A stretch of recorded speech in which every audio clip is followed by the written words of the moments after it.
তো বন্ধুরা আমি এই মুহূর্তে দাঁড়িয়ে আছি পশ্চিম রামনগর, আর যেখানে তৈরি হয়েছে এবছর ঈদ উপলক্ষে করে দেখতে পাচ্ছ আজমির শরীফ দরগা। আজমির শরীফ দরগাটি তৈরি করা হয়েছে সম্পূর্ণ আদিগঙ্গার উপরে।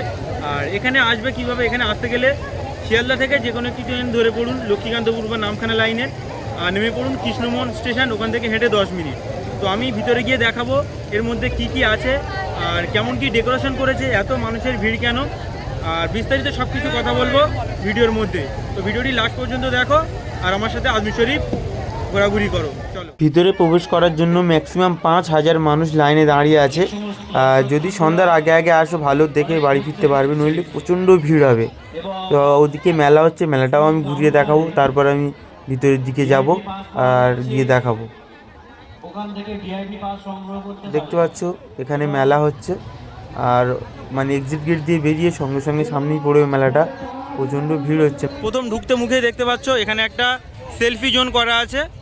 এমন এন্ট্রি গেট দুটো আছে, এটা হলো ভিআইপি আর এটা হলো ইকোনমি নর্মাল আর কি।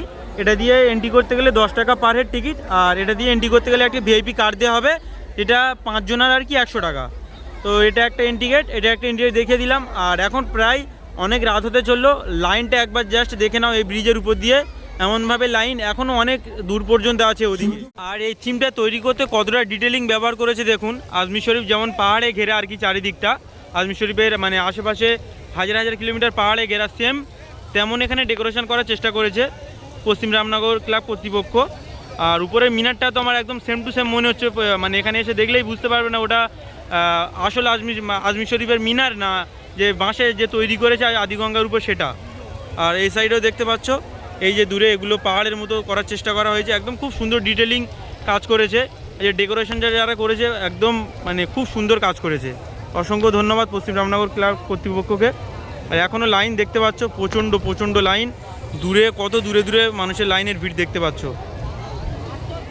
ঢুকতে মুখে এখানে হিন্দিতে লেখা আছে আজমির শরীফ দরগা খাজা মঈনুদ্দিন চিশতি জিনকি দরগা। আর এর মধ্যে দিয়ে এখন ভিতরে প্রবেশ করব। আর একদম যে কালার আর যে ওয়াম কালার দিয়ে একটা ডেকোরেশন করা হয়েছে পুরো সেম যেমন আজমির শরীফ দরগায় তেমনই। আর ভিতরে ঢুকতে মুখে দেখতে পাচ্ছ বড় বড় দুটো হাঁড়ি, যেটাতে রান্না করা হয়, বড় বড় যে বিখ্যাত হাঁড়ি যেটাতে খিচুড়ি বা তাওয়ারক বলতে পারো রান্না করা হয়, এমন দুটো হাঁড়ি এখানে। ভিতরে ঢুকতেই উপরে ডেকোরেশনটা আমি একটু দেখিয়ে দিচ্ছি, দেখতে পাচ্ছ কত সুন্দর লাগছে এর ভিতর দিয়ে। আর এটা দিয়ে এন্ট্রি করার পরেই দেখতে পাচ্ছ আজমির শরীফ রিয়েল যে দরগাটি আছে, যেমন খাজা মঈনুদ্দিন চিশতির কবর যেখানে আছে তেমন একটা এখানে ডেকোরেশন করা হয়েছে চাদর চড়ানোর জন্য আর কি। যেমন চাদর চড়াই মাজারে তেমন সেম একটা ডেকোরেশন এখানে করা হয়েছে, আমি দেখিয়ে দিচ্ছি। আর উপরটা দেখো ঠিক এমন, প্রচণ্ড ভিড় এখানে, প্রচণ্ড ভিড় মানুষ দেখতে পাচ্ছ কেমন। আর প্রচণ্ড ডিটেলিংয়ে কাজ করা হয়েছে, এই যে দেয়ালে ব্যানারগুলো তৈরি করা হয়েছে, খুব সুন্দর ডিটেলিং করা হয়েছে। আর এটা দিয়ে বেরোলে এক্সিট। কাকু এখানে কত টাকার কি বাজেট আছে, আর এত সুন্দর একটা উদ্যোগতা কিভাবে আসলো আপনাদের, এটা একটু বলবেন। উদ্যোগটা আজ থেকে 3 বছর আগে থেকে হয়ে আসছে। আচ্ছা। আর ভাবনা চিন্তা ছিল আরও 10 বছর আগে থেকে, যে আমি প্রায় 30 বছর মতন মেম্বার ছিলাম। আচ্ছা, 30 বছর? হ্যাঁ। আচ্ছা। আর সেখানটায় আমি ভাবলাম যে আমার উদ্যোগটায় একটা মানে পরিষেবা হোক। অনেকে সব ওই খোটার বাজার চ্যানেল হচ্ছে, তারপর আপনার ওই তো আমি ভাবলাম যে আমাদের এখানকার লোক যখন ওদিকে যায় দেখতে, তো তখন একটা চিন্তা নিলাম যে দেখি আমরা এক বছর করতে পারি কিনা। হ্যাঁ, আমরা প্রথম বছর এখানে দেখলাম যে তাজমহল হয়েছিল, আগের বছর হয়েছিল হাজি আলি দরগা, এবছর সেই রাজস্থানের আজমির শরীফ দরগা।